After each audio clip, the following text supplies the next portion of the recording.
Hi Lewis, good morning. This is me trying to finish off functions with you. I just want to demonstrate one or two little bits and pieces, get this in order.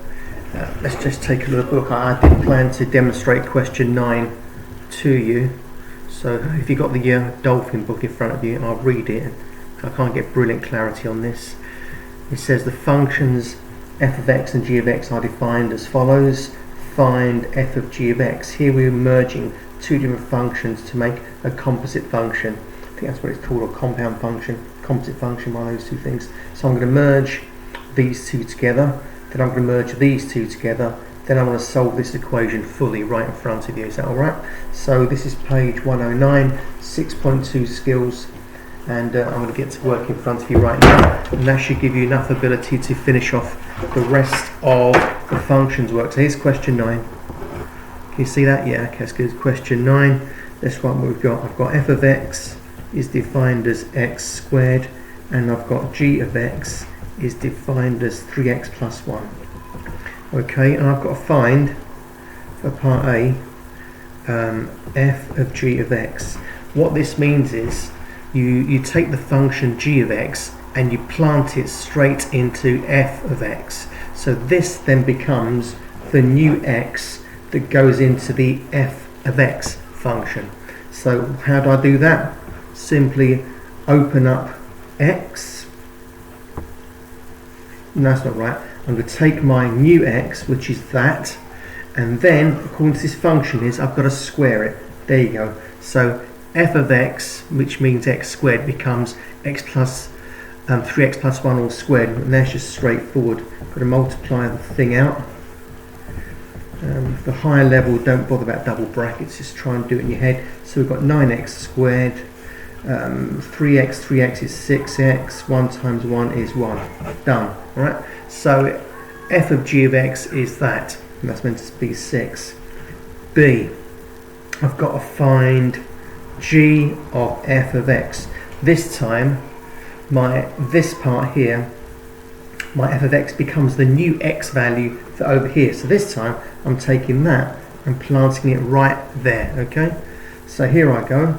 That's going to be 3 lots of x squared plus 1. The plus 1 doesn't change because there is no x component, there is no x term there. So it's 3 lots of whatever that is plus 1, and that's straightforward. So I've got two composite functions there like that. And now they're going to make me do what? Solve this thing. Right, okay. I've got to solve f of g of x equals 3 lots of g of f of x. So you're looking at grade 9 here. So apparently solve that. So one of these equals 3 of these. Okay, so one of these, which should be a plus by the way, equals 3 of these. That's what it says. Now, straightforward equation. So here I go, 9x squared, 6x add 1 is 9x squared plus 3. Well, the 9x squares go bye-byes. I think, let's check that again. Yeah, no mistake there. So I've got 6x plus 1 comes to 3. I've got 6x comes to 2. X comes to 6, 2 over 6, which is 1/3. Done. Sign that off. So alright, so I'm now going to sort of stop the video, upload it to YouTube, give you the link, and then direct you to do various bits and pieces from MathsWatch.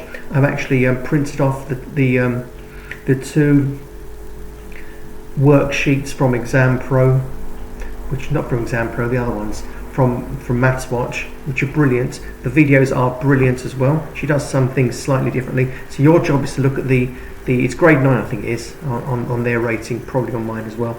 So you look at the MathsWatch stuff, you do the 2 worksheets, but I'm going to give them to you anyway, and all the answers and workings will be on the CD, because the CD has answers as well as just the worksheets. Alright, so I'm going to stop now, upload this, and you'll be good to go for after lunch. Alright, and that'll be it until we talk again sometime in the future. See you later for now.